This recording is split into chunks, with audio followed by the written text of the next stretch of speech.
Okay, let's deal with a couple of questions regarding discount points. In other words, this competency will be discount points and how they affect cost of for a loan. Notice in our question here, we say your purchase price is $300,000 and the loan is $280,000. The first thing you need to remember here is when you're dealing with financial situations, the question is almost always based on the loan amount, not the purchase price, okay? So 280,000 is going to be the relevant number here. How much will 2 discount points cost?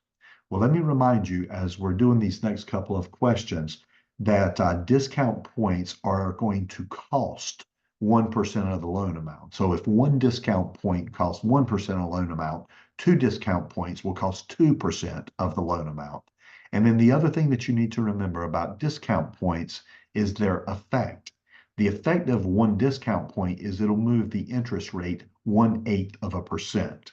Okay. Now, as a matter of perspective, when you hear buyers talk about discount points, they will say that they have bought their loan down.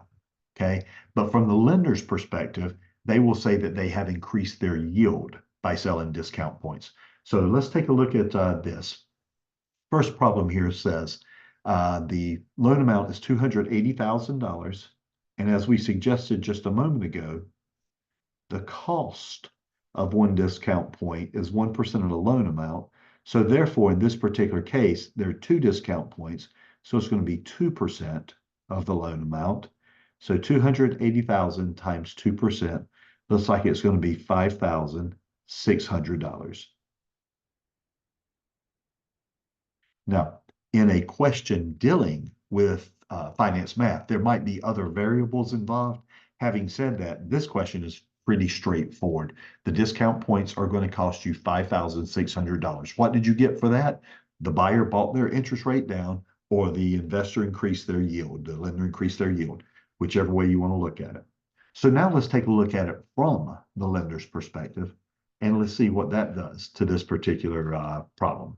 So the lender is offering a 6.25% interest rate with 2 discount points. What is the effective yield to the lender? Well, notice in this particular case that the borrower is paying the 6.25% interest rate. How did they get that? They bought their loan down from something. That's what we're trying to find out is what they bought their loan down from, because that's going to be the effective yield to the lender. Let me remind you that the effect of a discount point is it changes the interest rate 1/8 of a percent. So if it changes it 1/8 of a percent, 2 times 1/8 would be 2/8. And if you remember fractions, don't freak out about fractions. These are very, very simple and straightforward. You just take the top number and divide it by the bottom number. And if you will divide 2 by 8, you will find out that that comes out to 0.25. 0.25, you can do the math on that. That should work out for you. Well, what happened is the investor increased their yield by 0.25. So if the borrower is paying 6.25% and the discount points increase the yield by 0.25%, then the lender's effective yield on this particular loan is 6.5%. You say, well, if he's only getting paid 6.25%, why is that his effective rate? Remember, discount points are upfront costs. They are prepaid interest. So the lender is getting an effective yield of 6.5%.